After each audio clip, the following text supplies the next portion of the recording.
Franklin Street's second oldest restaurant, Suttons Drugstore, turns 100 today. We're live on the scene to show you how they're celebrating and how you can participate. Medical marijuana continues moving through the state legislature. What does this mean for on-campus use? Stay with us here at Carolina Week. From the UNC Hussman School of Journalism and Media, connecting Carolina's campus and community, this is Carolina Week. Welcome to Carolina Week. I'm Abigail Whittington. And I'm Lauren Lovett. An update on a story we brought you last week. 28-year-old Ronell Devon Canyon is under arrest in connection to the April 2nd shooting on Mason Farm Road. Canyon is being held at the Durham County Jail on a $450,000 secured bond. A Franklin Street favorite turns 100 this year. CW reporter Ashna Shah is at Suttons Drugstore to show us how they're celebrating. I'm currently at Suttons Drugstore here for their 100th year anniversary, and the crowd has been lining up since 8:45 in the morning to get in on this celebration. As you can see, the line is so long and will continue growing throughout the day. Because of their special deal that they're offering for today only, Suttons is offering fries, a hot dog, and a drink, all for 100 cents or $1 as we know it. I got the chance to talk to the owner of Suttons myself and got in on a little bit of his secrets as to how he's able to stick around on Franklin Street for 100 years. Let's see what he has to say. Restaurants come and go on Franklin Street, but a century and 4 owners later, Suttons Drugstore still stands. First opened as a pharmacy in 1923 by Linwood and Lucy Sutton, the store became known as a place where customers could pick up their prescriptions and munch on a snack while they waited. She's the one that daughter, that's Cat Baby. But this is Margaret's retirement party. Just one step inside and you're transported in time through the old-fashioned candy and soda bottles on the shelves and decades of photos covering the store's walls. Douglas Gresham has been a Suttons customer since 1991, passing on his love for the place to his son via memories and hamburgers. In fact, some of the pictures that are up, I'm able to see some of my friends when we were here, when we were undergrads. Probably if they had pictures that long ago, my parents would be in some too. Current owner Don Penny would probably agree. His parents worked at Suttons and even he started working there at age 13-14. He credits Suttons' longevity to the generational customer loyalty and his own staff. Being here so people see you, having a friendly staff that's consistent, it makes a big difference. They make people feel at home.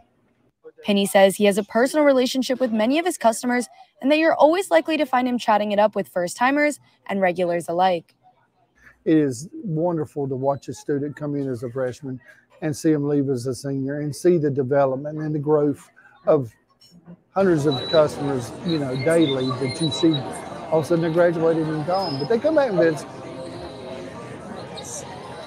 As you can see, the celebration is in full force here, and they'll be open until 2:30 p.m. So make sure you get out here when you can. You don't want to miss out on the fun. I know I'm about to hop in line as soon as we're done here.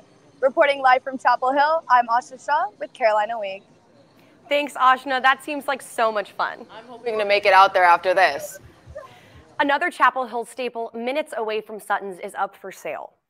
Mama Dips has been a Rosemary Street favorite since the late 70s, but now the restaurant is up for sale with a price tag of over $3.5 million. The owners say they're nearing retirement age, and this was the best decision for them. Our Stephen Schlink will sit down with Anita Council, one of the co-owners, later this week to discuss the restaurant's future. You'll find that interview on next week's show. Former U.S. Vice President Mike Pence will be in Chapel Hill later this month. Pence will be in Chapel Hill on April 26th from 7 to 8 p.m. He'll be speaking at the Carolina Union Great Hall with a Q&A discussion after. The event is free and open to the community, but tickets are required. UNC has a new set of student leaders. SGA inaugurated its new administration last night. That included a new student body president, graduate student body president, and several other officers. Outgoing SBP Teddy Van reflected on her time in office and wished incoming SBP Chris Everett all the best. Back in the North Carolina House, the Compassionate Care Act, a bill to legalize medical marijuana. If passed, what is that going to look like for college campuses? From my reporting, Abigail, it looks like administrators here are still trying to figure that out. But I still wanted to know, so I spoke to an out-of-state university spokesperson about what changed when medical marijuana became legal there. Here's what I learned. The bill is going to, in my opinion, help a lot of people. Marijuana does not treat the ailment. This could really make a difference in their life. A point of contention in North Carolina for years now. marijuana and cannabis-derived products prescribed by doctors to ease medical symptoms like chronic pain and PTSD. Eshelman School of Pharmacy professor Dr. Amanda Corbett has studied their use in cancer patients. I'm in support of legalization of medical marijuana, and especially in North Carolina. If it were to become law, what would it mean for college students? The short answer, not much. Even in states like Michigan, where medical marijuana became legal more than a decade ago, and recreational use is legal now too. Those over 21 can consume. However, on our campus, that's still prohibited. That's Derek Hall, Chief Marketing Officer at Northern Michigan University. And it's prohibited because of the federal guidelines related to cannabis. As an institution that receives federal funding, we follow all the laws related to cannabis that the federal government has. Students who violate this policy, Hall says, could face academic or legal consequences from the university and campus and local law enforcement. It's been part of the student code for years and years and years. The enforcement is the same. Nothing really changed. We asked several UNC leaders about how the university would approach the law, but they declined to comment.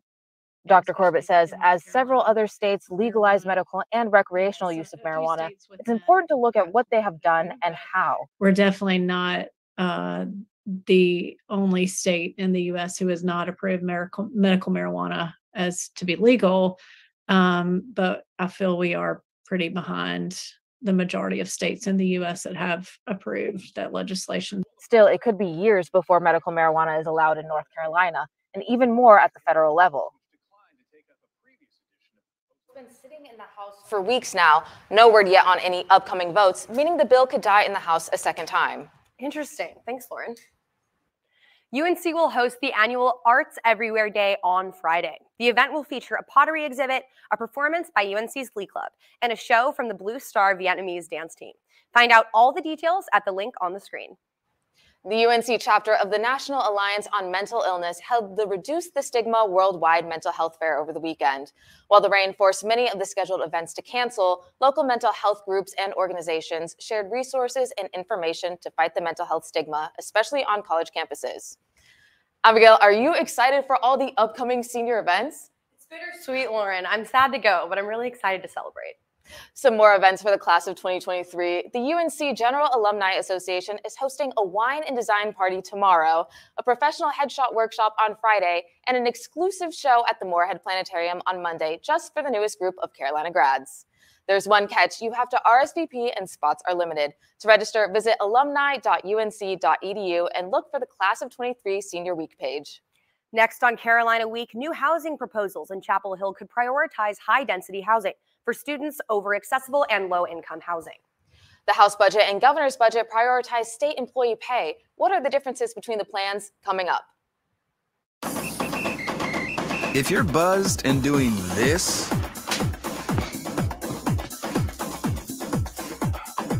to make yourself feel okay to drive, ZWX.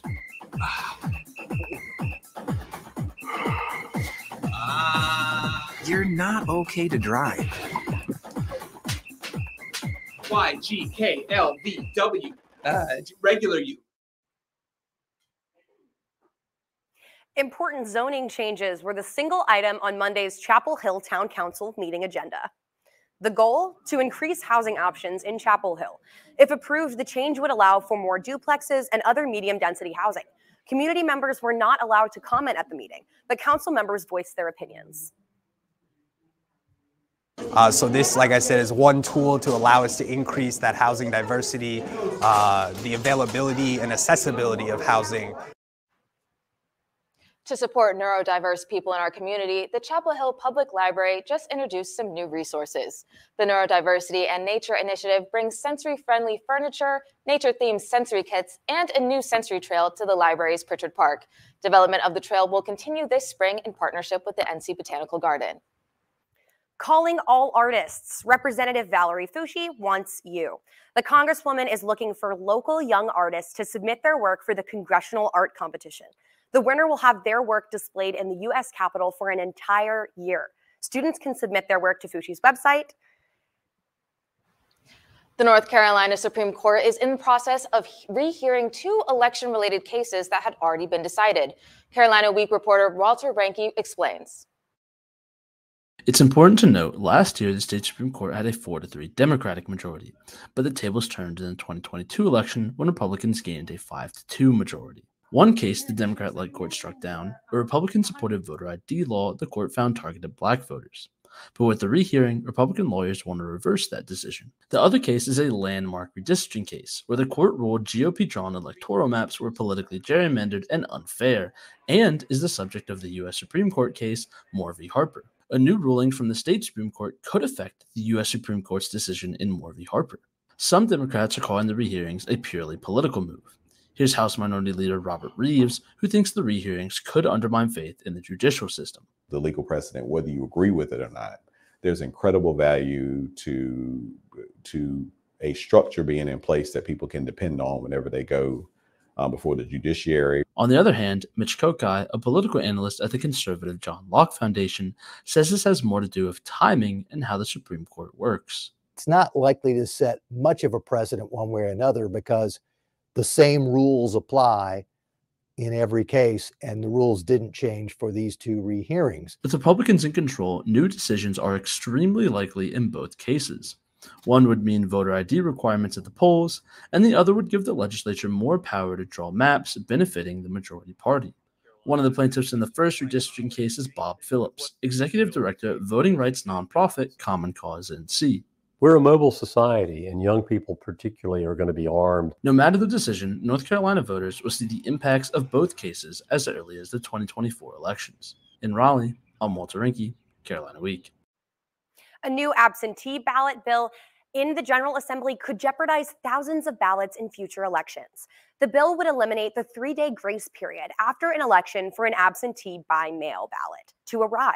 If passed, the measure could impact those who rely on absentee voting in North Carolina, especially out-of-state students or students who study abroad. Here's what some UNC students think. This bill makes me concerned for out-of-state students and people who studied abroad like me. It's just a question of, will my vote get counted? The bill will now head to the House Rules Committee before it reaches the floor for a final vote. The North Carolina House of Representatives approved its version of the state budget, including funding for the controversial School of Civic Life and Leadership. The approved funding will give the university $2 million for the 2023-2024 fiscal year to support the development of the new school and hire faculty. UNC will receive another $2 million the following year. The proposed budget is off to the Senate and will be voted on in the coming weeks. Governor Roy Cooper and State House Republicans released their budget proposals for the 2023-2025 fiscal years. Both plans prioritize increasing teacher and state employee pay, with Cooper's proposal offering a bigger increase. Governor Cooper's budget proposed a $1.8 billion plan to raise teacher pay by 18% over 2 years, while the House proposes a 10% increase. Cooper's budget includes $1.5 billion for childcare and $1 billion for mental health needs. The House proposal allocates $15 million for an adolescent behavioral health care facility. North Carolina residents may no longer have to visit their local DMV as often. A House bill would double the renewal period for most driver's licenses. So instead of renewing licenses every 8 years, drivers between the ages of 18 and 65 would be able to every 16 years. The bill would also allow renewals to be done online. Currently, you can replace a missing or broken license card, but not renew an expired one. The law would make North Carolina the state with the longest driver's license renewal cycle in the country. Here's what some Tar Heels think about the proposal. Well, as far as like not having to, I know that the DMV, there will be the option to not have to go in person, which will be, I think that would help me a lot personally, just because I know a lot of people, including myself, have really busy lives and busy schedules. One of my favorite spring activities is driving my car with the windows down to Jordan Lake. I just have to make sure my license hasn't expired. CW meteorologist Corey Kowitz is with us. Corey, can I put my car's top down this week? I'm going to go with yes. It's going to be a beautiful day. It's also something I also love to do. Look no further than this beautiful temperature map we have here. In the high 70s, maybe creeping in the low 80s for most of the Carolina, stretching from the coast to the eastern boundary of the Appalachians. A little bit warmer up to our north. That's just because it's a little bit drier, ability to get a little bit warmer, and down to our friends in the south here, South Carolina, our neighbors in Georgia, a little bit cooler as well, maybe just because of the cloud cover you could be seeing here. But playing your day out here on your beautiful Wednesday in the low 70s here for on your noon, and then a high 70s, 3 o'clock in the afternoon, maybe creeping into the 80s, into the mid 70s for your evening, remaining beautiful and sunny throughout the entire day. However, Fridays when we could see those bright blue skies turn gray, we have a system that is going to come here, a rogue low, a cutoff flow that's going to form into the Gulf, streaming, bringing with it a lot of tropical moisture, a lot of rain. The models become a little bit more bullish here on the chance for your rain and a dreary end of your week on Friday. But right on our tail will be another system at the end of your weekend on Sunday. This is more of a classic severe weather setup with the low forming in the Great Plains, moving up to the north and east with the low centered over the upper Great Lakes, and then a cold front draped down, lining the Appalachians right ahead of that. In the warm sector is where we could see this severe threat, and there'll be 3 variables I'll be looking to determine if we may have a severe threat on your Sunday. The first thing I'll be looking at is moisture. I'm also ranking them in terms of confidence. Most confident we'll have enough moisture there to fuel this severe weather. The second thing I'm most confident in, somewhat confident, is the shear. Again, that's the ability. That's the upper level winds here will be in the yellow sector in the evening. That's the ability for the storms to become stronger and more widespread, and then again lift. That's the thing that's the thing I'm looking at the most. That's the thing we may not have enough of to produce severe weather. The lift, also known as CAPE, is the ability for the storms and the air to rise. You see those towering cumulonimbus clouds associated with thunderstorms. That's the ability for the air to rise and produce these strong, damaging thunderstorms. But overall, man, oh man, we'll have spring and summer-like temperatures really making themselves at home here into the high 70s and low 80s for your Monday if we look at the 5-day forecast. Into the low 80s, and the low 80s is sunny and very warm, remaining nice and dry. But again, we dampen those temperatures a bit, still in the low 70s for your Friday with those rain chances. Make your dreary end of your week warming up and drying up for your Saturday, remaining warm for your weekend, but with that thunderstorm chance again for your Sunday. With these warm temperatures, will be making us forget all about winter. However, the area has been known to get really, really late snowfalls. That brings me to our second edition of Weather Trivia. And the question is, what is the latest snowfall according to the RDU reports? We got 3 options here. What do you guys think? I think I have to go with the latest date up there, April 24th. I'm going to go with C, April 8th. Okay. A lot of good answers here. Well, you're going to have to stay tuned with us throughout the break to find out. Recap from Carolina Athletics in anticipation for some exciting weekend events. We'll be right back. I'm an ex-drug dealer. Be your sub today.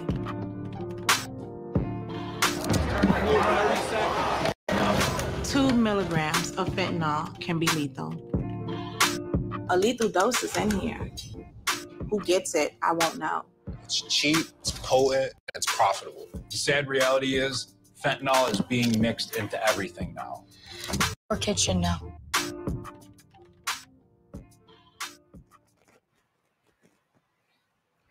All right, guys, thanks for sticking around to hear the answer.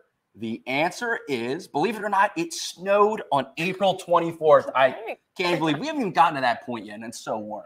So congratulations on getting it right. Thank you. I cannot win at trivia, obviously. But let's check in with Sports Extra anchor Caitlin Schmidt to see if our student athletes have been acing it lately. Yes, Abigail, yesterday was a great day to be a Tar Heel, so let's get into what happened so far this week. Coming out of the rainy weekend with a win, the number 5 ranked women's lacrosse team traveled to Greenville Tuesday afternoon to face East Carolina for their last non-conference game. The Pirates almost held the Heels scoreless in the first quarter, but with less than 10 seconds to go, Riley Casey saw Nicole Humphrey, sending her the perfect feed to get the Heels on the board. The Heels quickly responded in the second, and with the offense working to earn the fouls, Caitlin Wurzberger's pass to Nicole Humphrey put the Heels in the lead 4-3. The Heels and the Pirates were tied going into the fourth, but Nicole Humphrey's drive and spin move from the top put the Heels up by 2. Darcy Felter's free position gave the Heels their 6th goal of the quarter to help the Heels pull away to a close 12-9 win. Following a series win in Atlanta this weekend, the Diamond Heels were back in action at the Bosch on Tuesday with a non-conference matchup against Queens. It looked like it would be a blowout victory for the Heels when this Tomas Frick double put Carolina up 3-0, followed by a Chase Stokely double that tacked 2 more onto the board. In the third, Patrick Alvarez hit his first career home run, making the score a whopping 10-0. The Royals continued to fight back, however, scoring 2 homers and some strung-together hits, but Kevin Acee came in with the bases loaded and shut it down. UNC takes the cake 10-6. Oh, obviously, we have to play better, and our guys know we need to play better, but we're somehow playing okay and finding ways to win games. The Diamond Heels will play Miami tomorrow, competing for second place in the ACC Coastal. 2 members of the diving team have picked up ACC yearly honors following the 2022-23 season. Aranza Vazquez is Women's Diver of the Year. This is the second time the junior has earned the title since the 2020-21 season. And following Alyssa Dawson in 2016, she is second in all of UNC women's diving history to receive that honor. At the NCAA Championships, Vazquez became the first diver in program history to win 2 national championships by capturing first place in the 1-meter and 3-meter springboard. Women's Diving Coach of the Year is Yidel Gamboa. He was also named the CSCAA Division I Women's Diving Coach of the Year after tutoring 5 NCAA championship qualifiers, along with the dual national champion. This week, UNC softball will look to extend its 2-game ACC winning streak when it hosts Syracuse at Anderson Softball Stadium for a 3-game series. After exploding for 13 runs in 2 games against Pitt, Carolina will need to stay aggressive at the plate, as the Orange have allowed the 3rd most runs among ACC teams this season. Abby Settlemeyer and Isabella Emmerling are coming off career performances, going up combined 7 for 11 with 6 RBIs, and will be crucial for providing Carolina's offensive punch. Head coach Donna Papa will be hoping for another quality outing from her pitching staff on Friday. The ACC Women's Golf Tournament tees off tomorrow at Sedgefield Country Club in Greensboro. The Heels are coming off a 2nd-place finish at the Wolfpack Invitational with strong performances by Krista Junkar and Krista Izukiza. Other ACC stars to watch for are Clemson's Annabelle Pancake, who notched 3 top finishes in March, and Wake Forest's Rachel Kuhn, who has won 6 collegiate titles in her career. UNC continues to live up to its nickname as the University of National Champions, not only due to the success of its varsity sports, but club sports as well. Ashley Humphrey has the story. UNC Club Pickleball has found success since its formation. What began with informal practices among friends during the pandemic has turned into a well-oiled machine that qualified for and competed at a national level. In the fall of 2021, the team competed in the first ever intercollegiate match played in the Southeast against NC State's club team. From there, the club began competing in more inter-squad and intercollegiate tournaments, including their very own Tar Heel Classic tournament. They began tracking their skill levels according to the dynamic universal pickleball rating system called DUPR, which is similar to tennis rankings. At the start of the school year, the team qualified for the first ever DUPR Collegiate National Championship. The club's co-president, Hunter Boyd, is a huge driver behind the club's success. After transferring from Pepperdine last year, Boyd has contributed both on and off the court. I actually found out on Heel Life that there was a club pickleball team, so I reached out to some people on Instagram, and they welcomed me, and those were the first people that I met. 16 players on UNC's team qualified for the national championship in Austin, Texas in November. The final 4 teams were the top 4 ranked teams coming into the tournament: UNC, JMU, Utah Tech, and TCU. Number 3 UNC beat JMU in the semifinals and ultimately beat the number 1 Utah Tech for the Natty, winning a $10,000 scholarship. Being able to prove everyone wrong and just performing as a team in such an electric atmosphere was super fun. The goals are to keep repeating, keep getting the Natty. The team hopes to keep up with the momentum of the fastest growing sport in the nation by becoming an official club sport at the school, getting more courts built on campus, and gaining more sponsorships. I'm Ashley Humphrey reporting. With $10,000 and a natty under its belt, the club pickleball team is making some noise around campus. I look forward to watching its growth. Meanwhile, in Kenan Stadium, the football team is gearing up for its annual spring game on Saturday. The game is an opportunity for the program to showcase its hard work during the offseason and the skills that the highly anticipated recruits bring to the team. One noteworthy transfer is Armari Gaynor, a grad student from Florida State who will play edge rush for the Heels this fall. For the Seminoles, he played linebacker and recorded a career total of 210 tackles. On the offensive side of the ball, fans can look to Georgia Tech transfer Nate McCollum. He was the Yellow Jackets' leading receiver last season with 60 catches and 655 yards and 3 touchdowns in 11 games.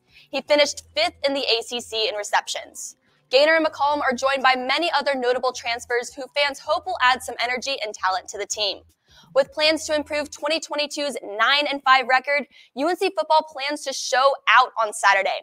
Kickoff is set for 3 p.m. in Kenan Stadium. We'll talk more about Saturday's game on Sports Extra, so don't miss our upcoming Friday show. Join us for another preview of another exciting weekend of Carolina athletics. Back to you guys.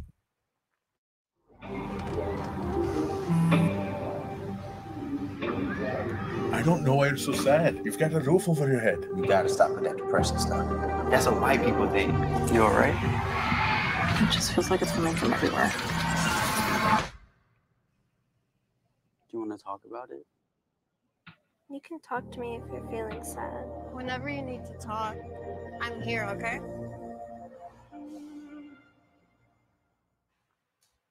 Welcome back to Carolina Week. Abigail, did you dress up for Easter? Not this year. I couldn't find my bunny ears. Well, these newborns at UNC Rex in Raleigh did.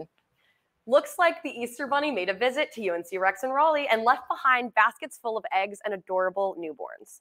Babies stuck at UNC Health Rex Women's Neonatal ICU in Raleigh, born on Easter Sunday, were dressed in adorable bunny ears and tails by a team of nurses. The photos you're seeing were shared by the hospital, congratulating the baby's proud parents. Those are some really cute babies. Seriously, they're adorable. The leading school bus manufacturing plant is based right here in the state of North Carolina, and reporter Olivia Mondorf had a chance to talk to some of the employees from Thomas Built about their experiences with the company, their motivation to getting children to school safely, and their newest product, the electric school bus. The yellow school bus.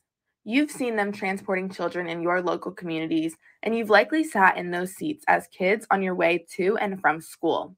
But have you ever thought about everything that goes into producing them?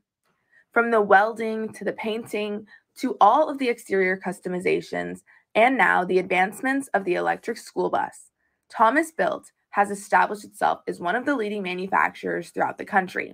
The price of entry in our business is safety. We have to build a safe vehicle. If we don't do that, then we failed first and foremost in what we're trying to do, and that's get kids to and from school safely. The employees at Thomas take the responsibility seriously to transport children safely, and many of them have devoted a lifetime to the company because they truly love what they do.